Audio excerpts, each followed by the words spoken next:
Turpen heç vaxt mənim xoşuma gəlməyib. Özün aparması, özün belə dartması, eləməsi, güya ki, hər şey kontrol altındadır, hər şey mənim nəzarətim altındadır. Amma da sənin altında deyil. Birisən sən Turpen. Sən bir köpüklük hakim deyilsən, bunu açıq şəkildə deyirəm. Nəyə görə? İlk olaraq mən Musso ilə Fermin epizod haqqında danışmaq istəyirəm. Orada Musso'nun heç bir günahı yox idi. Baxmayaraq ki, çox ağır bir epizodu idi. Fermin Lopez'in burnu, sifəti sına bilərdi də orada yəni. Amma orada qırmızı vərəqəli bir şey yox idi. Musso heç nə etmədi ona.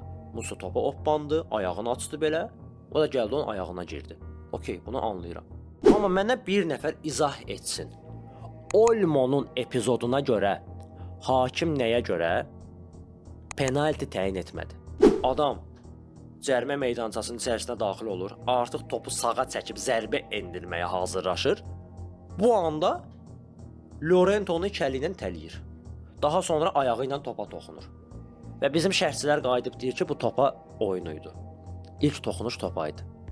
Çox sağ olun. Azərbaycan futbolu sizdən çox inkişaf edəcək dostlar. Çox inkişaf edəcək. Biraz obyektiv olmağı bacaraq da zəhmət olmasa. Erik Garcia bir əli ilə itələyəndə bu fouldu. Amma Llorente iki əli ilə itələyəndə bu foul deyil. Halal olsun sizə.